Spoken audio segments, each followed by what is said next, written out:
The wheels of my carry-on barely touched the hardwood floor when the silence hit me, the kind of silence that isn't peaceful but waiting. I paused at the doorway, suitcase still in hand, trying to remember how the house had smelled before. It had taken me 10 years and a dozen contracts overseas to afford this place, my clean slate, my one reward for always choosing the hard way. Now, standing in my villa, I couldn't quite tell if it was still mine. The drive home from the airport had been warm. Texas always welcomes spring early, but I had a pit in my stomach. I chalked it up to jet lag at first, but truthfully, I had been bracing myself. My family had a habit of surprising me.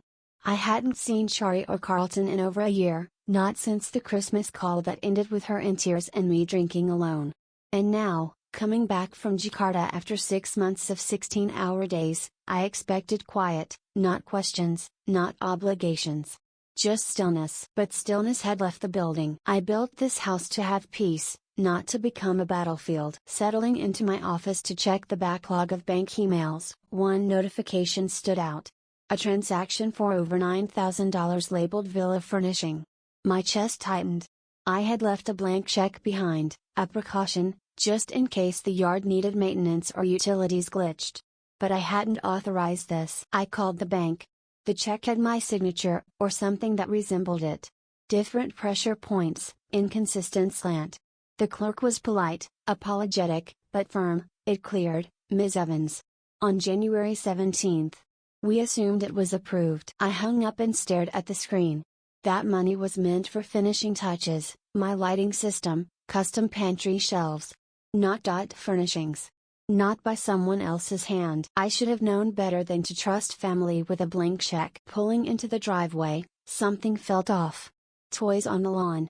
A tricycle near the porch. My porch. I blinked. Maybe someone dropped them off, a neighbor? The front door was unlocked. Inside, chaos had taken over. My cream rug was now littered with goldfish crackers. The hallway smelled faintly of baby powder and cinnamon. I stepped forward slowly, hearing laughter, children's laughter, from the living room. And then I saw her, Shari, sitting cross-legged on my couch, hair wrapped in a towel, flipping through a parenting magazine like she owned the place. "Oh. You're early," she chirped, her smile too wide. "We weren't expecting you until tomorrow." "We?" I repeated, scanning the room. Carlton appeared from the hallway holding a toddler. Another child ran past me toward what used to be my guest suite. Shari laughed lightly. "It's just temporary. We needed a place, you know how things are after the divorce. And you have so much space." I felt my throat go dry. My own bedroom door open. The sheets rumpled. My home had been lived in. Without me. In Texas, family comes uninvited but always overstays. Dinner that night felt like theater. Shari served pasta while Carlton played host, pouring wine into my crystal glasses. Their 3 kids bickered, climbed on my furniture, and taped drawings on my kitchen wall. I sat there, pretending. Smiling. Responding when spoken to. Inside, I was parsing every sentence. "Our lease was up," Shari said, shrugging. "And with you being gone so long, it just made sense." She said sense like it was something we'd agreed on. Like it was rational. "Fair." "Mom said you'd be fine with it," she added.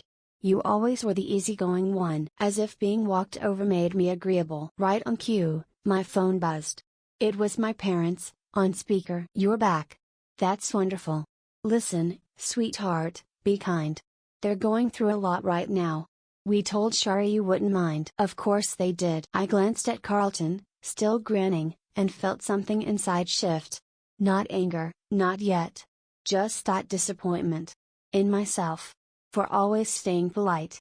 For making excuses. Robert Frost once said, "Good fences make good neighbors." I just wish family believed in fences, too. After everyone went to bed, I wandered the house. My house. The one I had designed. I passed the hallway where my bookshelves had been moved. My office now had a crib shoved in the corner. The guest room was painted a soft blue, not the color I chose. In the kitchen, one cabinet door had been ripped off and replaced with a flimsy plastic flap. They'd remodeled it, literally. Not even hiding the changes. I stood in the middle of the kitchen, whispering to no one, "They've remodeled my peace of mind." My phone buzzed again. Another bank alert. Another withdrawal. Home improvements, it said. By morning, I'd realized this wasn't a misunderstanding, it was a takeover. I woke up before the sun, disoriented by the sound of cartoons echoing through the hallway. It wasn't just the volume, it was the familiarity in their placement, like this had been routine for days, weeks even. I stayed in bed longer than I meant to, listening. Small footsteps thudded down the hallway. Then laughter. Then silence. I finally rose, walked barefoot down the stairs, and stood still in the kitchen. The house felt wrong. Not haunted, hijacked. I reached for the top shelf, looking for my favorite mug, the one I'd bought in London. Instead, a bright yellow cup stared back at me. World's best aunt. I held it for a second, not sure if I should laugh or scream. As I poured the coffee, Carlton strolled in wearing my old college hoodie, faded blue with a tear near the cuff. He gave me a casual nod, yawned like it was his home. "Coffee smells good," he said. "You always made it strong." "Miss that." I didn't respond. I was still watching the hoodie stretch across his chest. It had my name on the label. Literally. Shari floated in a few minutes later, her hair wet from the shower, wearing leggings and a sweatshirt that wasn't hers either. "I painted the kids' rooms yesterday," she said breezily, pouring herself orange juice. "Much brighter. You'll love it." Those beiges were depressing. I blinked. "You repainted?" "For the kids," she smiled, as if that explained everything.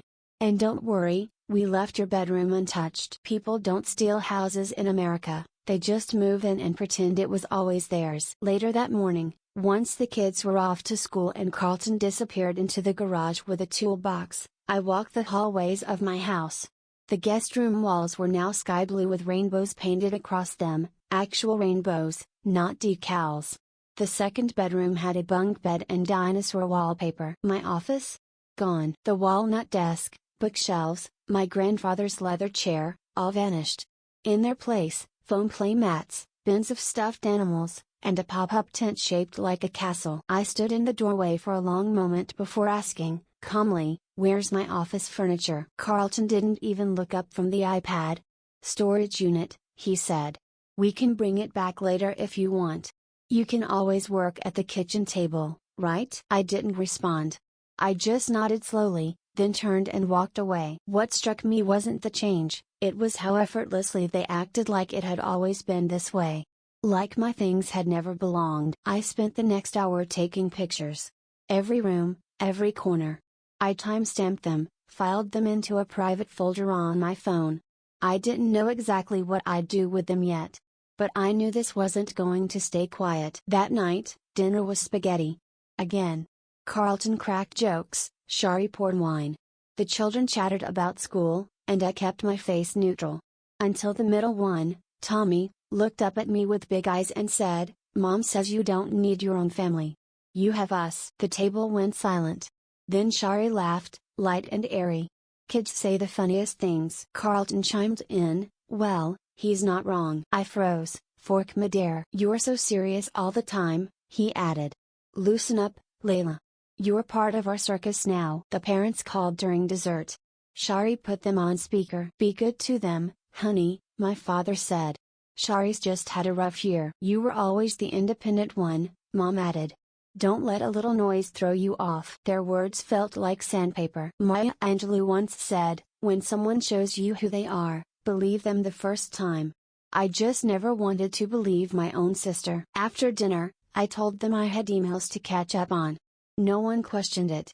I went upstairs and locked my door, something I hadn't done since the day I moved in. I sat at my desk, a makeshift folding table I found in the garage, and opened my financial records. Every payment. Every line item. The home renovation expenses all listed my name. The contractor, Carlton Design and Home. It wasn't just bold, it was registered under his name. With my funds. I didn't cry.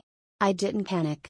I started a spreadsheet. If they think I'm too quiet to fight, they're about to learn silence can be an ambush. Before going to bed, I backed up every photo, every bank statement, every screenshot into an encrypted email to myself.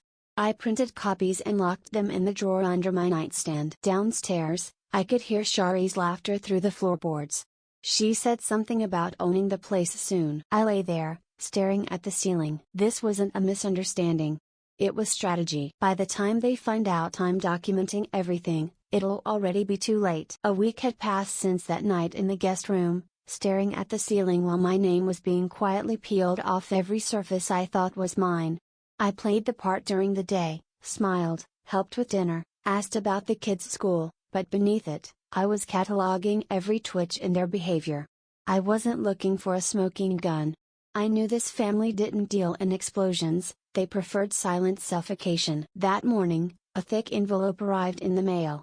It was from the construction company that built my villa, a place I had dreamed of for years, worked overtime to pay for, fought every permitting delay tooth and nail. The envelope felt heavier than paper should. I opened it at the kitchen table while Shari watered her plants just a few feet away. Inside were copies of all the receipts and contracts related to the house. My signature was on every line. But stapled to the back of one document was a new page, thinner, glossier. It read, "Authorized co-owner, Shari McConnell." I felt the floor tip slightly beneath me. The original file I had stored didn't include that page, I was sure of it. I rushed to my room, pulled up the digital copy I saved months ago. Nothing. No co-owner. No amendment. She hadn't just inserted herself into my house. She'd rewritten the ink that made it mine. I drove straight to the notary's office that afternoon, calm on the outside, my grip like iron on the steering wheel. The notary recognized me instantly. "Oh, your sister came in just a few weeks back. Said you were swamped but gave us your business card. We processed it all." "Was there ID?" "She said it was a joint arrangement and had documentation," the woman replied, her voice a little uncertain now. I nodded. Thanked her. Walked out. The sun was still out, but everything felt dimmer. I sat in the car for a minute before starting the engine. There was a new kind of ache settling in. Not just betrayal, but erasure. This wasn't about losing something. It was about being scrubbed out like I never existed. Saturday evening, the house smelled like rosemary chicken and expensive candles. Shari had organized a family dinner, nothing fancy, just the usual suspects, our parents, Carlton's side, the cousins who only showed up when food was free. Everyone was seated in the dining room, complimenting the fresh energy of the house. "I just love what you've done with the place," my aunt cooed. "Feels like a whole new home." Shari smiled, sipping her wine. "It's amazing what a little vision can do." I looked at the wall where my art used to hang. Replaced now by some abstract print from a home goods store. "I actually designed the layout a couple years ago," I said, keeping my tone light. My mother waved it off. "It's just a house, honey. Don't make it awkward." Carlton raised his glass. "Looks like Layla's finally learning to share." The room erupted with polite laughter. I nodded, lips tight. Didn't say a word. Because what do you say when your family applauds your slow erasure? I left before dessert. Sat in my car in the driveway, headlights off. I breathed deep. Counted to 10. Again. Again. Back inside my room, I opened a blank notebook. Every date. Every transaction. Every time Shari had said, "Don't worry, I'll handle it." I called my bank first. Then my accountant. Quiet inquiries, no panic in my voice. Just fact-checking. Quietly confirming the transfers, the authorizations, the slow siphoning of my autonomy. Later that evening, my phone buzzed. "Nina." "Hey Layla, just found the backup of your old financials. Thought you might need it. Sent to your personal email." I opened the files. Untouched. Every document still in its original form, unedited, unchanged. I downloaded everything. Printed 2 copies. Stored one at work. Eleanor Roosevelt once said, "No one can make you feel inferior without your consent." And I was officially done consenting. That night, as I was folding laundry, Shari knocked once and stepped in. No smile. No warmth. "You've been distant lately." I folded a shirt. "Have I?" "You're creating tension. This used to be a peaceful home." "Drama," I said, folding another shirt, "is what people call truth when they don't want to face it." She blinked. "You've always thought you were better than us." I finally looked at her. "No. I thought we were equals. That was my mistake." There was a pause. A moment where the room changed temperature. She walked out without another word. Hours later, I went to wash my face and found the sticky note on my mirror. "You're making this harder than it needs to be." The handwriting was unmistakable. Carlton's. I stared at it for a moment. Not with fear, with calculation. I took a photo. Logged the time. Peeled it off and slid it into the folder under my bed. They thought they were sending a message. They had no idea I was the one writing the final chapter. The next message wouldn't be written in ink, it would be in legal ink. I stepped into my office at 6:30, coffee in hand, before the house stirred. The autumn light touched the shelves I once filled, now half covered by children's drawings and plastic bins. I opened my banking app and froze. A warning, large transaction flagged, Carlton Design and Home $39,500. My heart dropped, then steadied. I pressed pause. They didn't need to break in. They already had the keys. I leaned against the door frame and whispered, "This is what happens when you stop paying attention." I didn't send an angry email. I took a screenshot, forwarded it to my accountant, and sent a brief message to Nadine: "Something's off. I want a full audit." Calm-rooted truth. Panic plays into their hands, I reminded myself. At 2:30, I met Ramon Kessler in the coffee shop near the villa. He pulled out the contracts, bank statements, the altered co-owner page. He didn't raise his voice. Didn't reassure me gently. Instead, he said, "They built a paper fortress. Now we're going to flood it with facts." We drafted the plan, timeline every transaction. File a demand to cease use of property. Every email, every text recorded. I nodded. My fear did not vanish, but it didn't overwhelm me.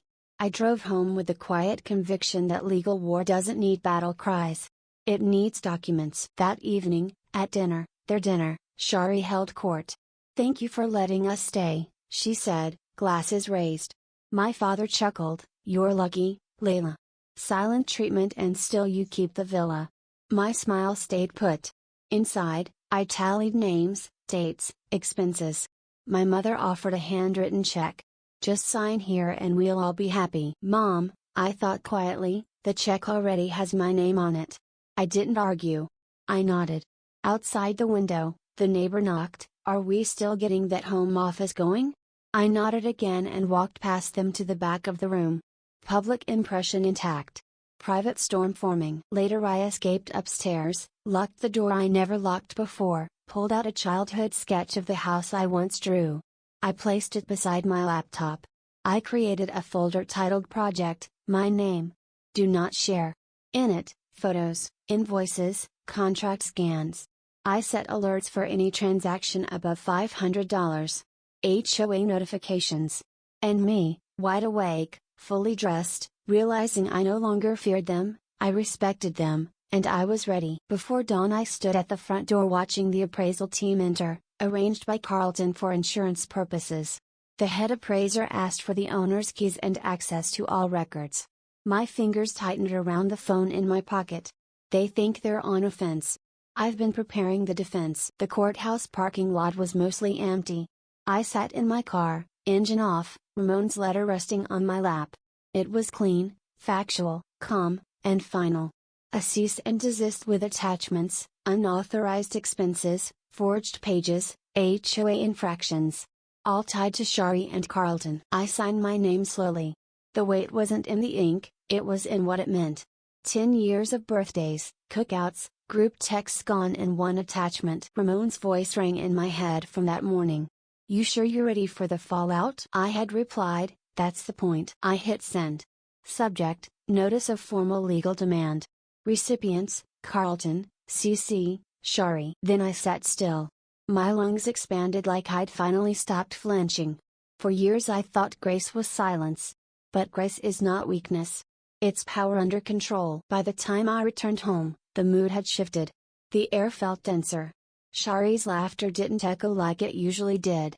Around noon, I heard a door slam. Then Carlton stormed into the living room, waving the letter like it was a personal insult. This is how you handle family?" I didn't stand. "No," I said calmly, "this is how I handle fraud." "You'd really do this to your own blood?" "You already did." He paced like a caged animal. Shari followed behind, eyes red, voice louder than needed. "You ruined everything. Do you know how cold this is? I looked at her, flatly. Cold is what happens when you've been burned too many times. She backed up like I'd slapped her. 10 minutes later, our parents walked in, summoned, obviously. Mom went straight to tears. Layla, please. Just let it go. It's just a house. No, Mom. It's my name, my work, my boundary. I'm done bending. Dad sat in the corner, shaking his head, avoiding eye contact. Like always. No shouting. No threats. I let the papers do the shouting for me. That evening, I found out Shari had posted on Facebook, "Sometimes people care more about bricks than family." I didn't comment. But messages started rolling in. Cousins, old friends, even a college roommate. "You okay? What's going on?" My reply was the same every time: truth has no expiration date. I didn't share documents. Not yet. Ramon called. "Let them talk. They're digging their own hole. You hold the light." I nodded. Public silence could be louder than any argument. That night, I went upstairs. The room no longer felt like mine. It was a ceiling, 4 walls, and too much noise in my head. I looked at the photo of Grandma, taken when she was my age, standing in front of the farm she built from scratch. She used to say, "If the table gets too noisy, build your own." I cried. Not from weakness, but from the quiet mourning that comes when a season ends. I found my old notepad. The same one where I had drawn my first sketch of this house. On a blank page, I wrote, "No one enters without respect." And just like that, the sadness hardened into steel. At 10:03 p.m., my phone buzzed. Unknown number. The message: "If you're ready to take them down, I have files you'll want." Signed, Marcus, Carlton's old business partner. I stared at the screen. My thumb hovered. Then I typed one word: meet. I wasn't going to just fight back. I was going to win smart. The house was still. Everyone asleep but me. The glow from my laptop painted the kitchen in blue light. I hadn't planned to find anything tonight, just checking numbers, following instinct. But there it was. A bank account in my name. I stared at the screen, reading it twice, then 3 times. I had never opened it. Never authorized it. Yet there it sat, with a balance that matched, almost to the dollar, the loan I took to buy the villa. My hands trembled, not from fear, but from a cold, steady realization. They didn't just cross lines, they built a maze to trap me in it. I scrolled through the details: wire transfers to Carlton Design and Home, remodeling fees, consulting costs. Some tagged under small shell companies. I clicked each one open. My name was used. My tax ID. My account number rerouted. Shock burned off fast. What was left was focus. I took screenshots of every page. Copied them onto a USB drive. Labeled it proof, do not delete.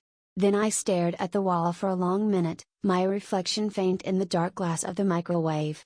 "So that's what you've been doing," I murmured. "You didn't steal the house. You stole the foundation under it." I grabbed my phone and texted Ramon, "Found hidden account. Monday morning. Be ready." His reply came fast: "Got it. Bring everything." By Monday morning, the air between us was sharp enough to cut. Carlton walked into the kitchen as I printed the letter, plain white paper, 2 paragraphs long. Direct. Legal. Final. I slid it across the table. "What's this now?" he asked. 2 hours, I said. "I want full transparency, accounts, invoices, transfers. Or I escalate." He laughed. "You really think threatening lawsuits will make you family again?" "I'm not trying to be family," I said evenly. "I'm trying to be honest. That's something you can't fake with paperwork." His smile faltered. "You'll destroy everything." "You made that choice the day you signed my name." Shari entered from the hallway, face pale. "Layla, please, we can fix this. You don't need to drag this through lawyers." I looked at her. "You dragged it through deceit. I'm just dragging it into daylight." For a moment, silence swallowed the room. Then Carlton snatched the letter, crumpled it, and stormed out, the door rattling on its hinges. I stood still until the echo died. Then I took a long, slow breath. The war wasn't coming, it had already begun. That afternoon, Ramon met me in a diner off the highway. He placed a thick folder on the table between us. "You'll want to see this." Inside were invoices, contractor receipts, city inspection forms, all legitimate on the surface, but each carried my name. Signed not by me, but by Carlton. They used your ID on half the remodel work, Ramon explained. It ties directly to that hidden account. So it's all traceable? I asked. Every cent. And once we file, it becomes public record. No more hiding behind family. I nodded slowly. The word family had lost its meaning weeks ago. Back at the villa, I drafted my next email, to Shari's lawyer this time. I kept it short, "We'll meet tomorrow, or we meet in court." I didn't reread it. Just pressed send and closed my laptop. The sky outside turned the amber color that always comes before sunset. The kind of light that used to make this house feel alive. Now it only reminded me of everything they'd taken and how far I'd come to reclaim it. I walked down the hallway and stopped by the playroom. The door was cracked open. Toys scattered across the rug. A small plastic car lay overturned, its wheel missing. On the wall, a child's crayon drawing, a blue roof, stick figures, one of them labeled Aunt Layla. I touched the corner of that drawing, the wax paper rough under my fingertips. I whispered to the empty room, "This house will be mine again. By law. By will. By truth." From the nursery down the hall, I could hear the faint buzz of the baby monitor. Shari's voice, tired, humming a lullaby. The sound didn't break me. It reminded me why I had to keep going. I took out my phone, switched to video, and hit record. My voice was low, steady. "To my nieces and nephews, I'm fighting for what's right. So that one day, you'll know what a real home means." I saved the file and set the phone on the table. Then I turned off the lights, leaving only the glow from the window. Tomorrow, the game changes. I walked into the HOA meeting room with a folder under my arm, my attorney by my side. The late afternoon light slanted through the blinds and cast stripes across the carpet. My mother sat at the head of a row of chairs, quiet and composed, the same peacekeeper facade she had always worn. But beside her were Shari and Carlton, aligned in silence as though nothing had ever changed between us. My hand tightened on the documents in my grip. Lorraine glanced at me, her voice soft. "I did what I thought was best for the family." I sat across the table and answered, "A family that steals from its daughter isn't built on trust, it's built on lies." And in that moment the room shifted. Chairs scraped. Grown men cleared their throats. My childhood drawing, folded flat and kept inside my jacket pocket, felt like my anchor against the tide. I was no longer playing victim. The HOA president, Gordon Millick, stood and cleared his throat. He held a stack of papers, his voice steady. "Unauthorized remodels. Altered ownership records. Use of the villa for business operations outside the zoning permit." Shari gasped, Carlton's face whitened. Gordon continued, "The board hereby demands restoration of the property to its registered owner, Ms. Layla Blythe, within 60 days. They whispered. Shari's eyes flickered. Carlton glared at the floor. I leaned back in my chair, a rare feeling of triumph unlike any I'd known in years. The rule keepers were on my side. They read the charges, the evidence, the demands. Quiet settled over the crowd like a verdict. I repeated silently, "Rule of law beats rule of fear." But I also felt the weight of it. This wasn't the finish line yet. It was only one checkmate move in a much longer game. After the meeting, Ramon and I walked the villa's perimeter. Cameras clicked as we snapped photos of damaged walls, mismatched finishes, children's stickers on engineered wood, the playroom toys strewn where the original design had none. We cataloged each violation. We drafted press release wording in case Shari or Carlton tried to spin the story. I paused at the playroom door, crayons still imprinted into the plaster, a sticker peeling from the doorframe. I peeled off one sticker, folded it into my jacket pocket. Calm fury. That was what I felt, control instead of chaos. I looked at Ramon and said, "One final drop." Then I closed the chapter. We walked inside the house, and I deleted every personal entertainment file from the shared computer, clearing my digital tracks, removing vulnerabilities they could exploit. By dusk I was standing in the hallway, a small suitcase beside me. I wasn't leaving the villa. I was marking my new rule: this place belonged to me again. I shut off the lights, shadows stretching down the corridor. I stopped by the painting of the willow tree I had planted outside my front porch. My fingertip traced its branches on the canvas. I whispered, "Tonight they sleep in my house. Tomorrow they wake in my world." I zipped the suitcase shut. Tomorrow, the dawn would bring more than light. It would bring decisions. Early morning light crept through the blinds, painting faint lines across the living room floor. I sat on the edge of the couch, elbows on my knees, staring into a space that used to feel like home. But lately, it felt more like a crime scene, a battleground layered with memories I no longer trusted. My phone rested in my palm. I opened my contacts and tapped.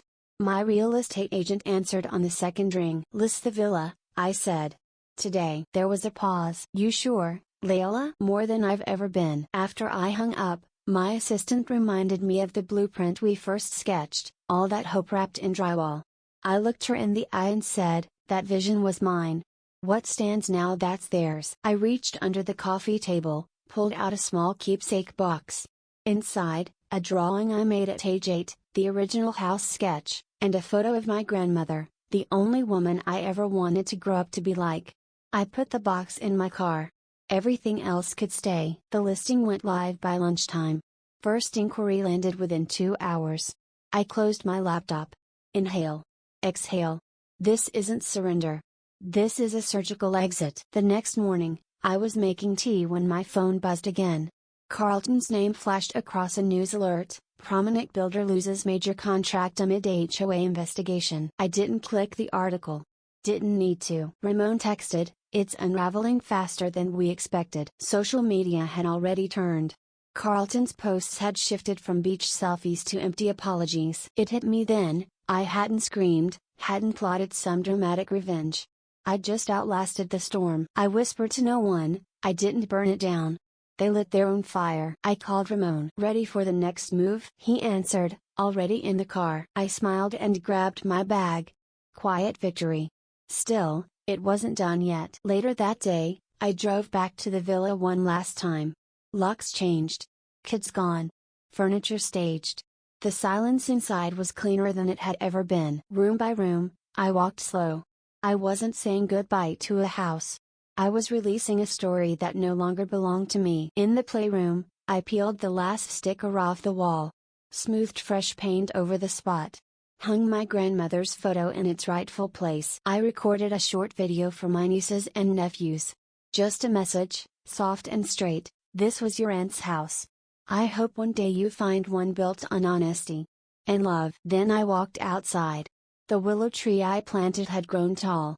The wind danced through its branches. I stood under it and let my eyes close. That night, I had dinner with old friends, laughter, clinking glasses, the kind of talk that doesn't expect anything in return. On the way home, I stopped by my mailbox.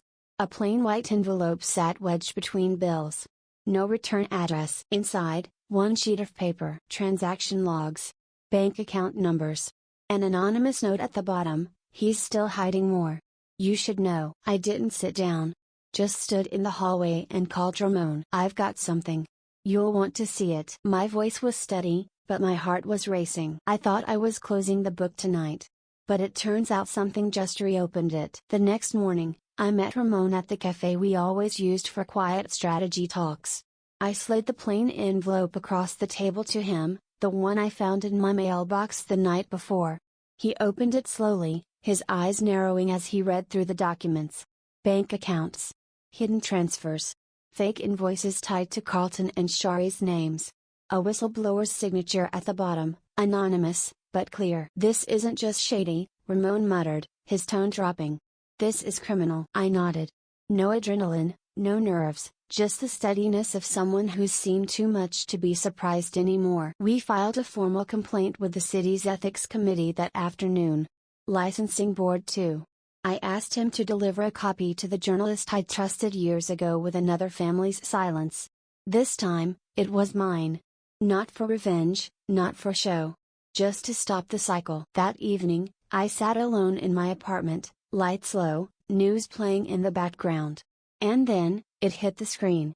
Local contractor under fire, allegations of forgery, fraud, and misuse of family funds. There was Carlton's face. Blurred now behind headlines. It wasn't personal anymore. It was necessary. The next day, just after lunch, there was a knock. I opened the door and there she was. Shari. No warning. Makeup smeared, eyes red, hands wringing the strap of her purse like it was the only thing keeping her upright. "I didn't know where else to go," she said. Her voice cracked, raw. I stepped aside. We sat at the kitchen table, the same spot where years ago, she laughed when I tried to draw lines. Now she was folding under the weight of all the ones she crossed. "I thought I was protecting our kids," she whispered. "I thought if I just kept quiet, it would pass. But I helped him hurt people." She told me about the lies. The fake permits. The pressure. The panic attacks that came every night, the way she'd wake up not knowing what was real anymore. I listened. I didn't rescue her. I didn't comfort her. I just let her say it out loud. "You don't have to destroy yourself to call it love," I said finally. She looked down, tears dropping onto her lap. I slid an envelope across the table. Inside was a list of support groups, legal advice clinics, therapists. She took it with trembling fingers. "Thank you," she said as she stood. Not in a way that asked to be forgiven, just acknowledged. By the end of the week, the story had spread beyond the neighborhood. Clients pulled their projects from Carlton's firm. Past employees came forward. I got emails, letters, phone calls, from neighbors I'd never spoken to, from women I didn't know, thanking me for not staying silent. Then came the invitation. A local women's group was hosting a panel on resilience and asked if I'd share my story. I hesitated. Then said yes. That night, standing in front of a crowd of strangers, I told them the truth. Not just about what was done to me, but what I did with it. "Strength isn't what you lift," I said. "It's what you carry and keep walking with anyway." I ended with a line I'd been holding in for months. "I didn't fight him. I fixed me." The applause was slow at first, then steady.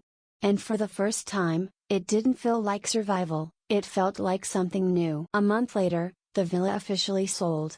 I drove by one last time. Clean. Fresh paint.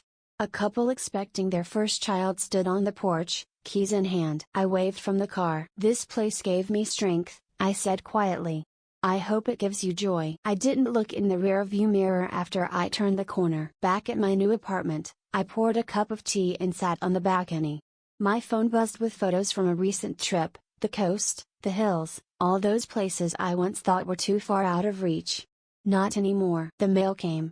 I found a letter from the city council. They were asking me to join the ethics advisory board. A voice for reform. Transparency. For women like me. I smiled. I placed the letter next to my journal. The one I used to write in quietly, hoping no one would read it. Not anymore. This time, I build something no one can steal.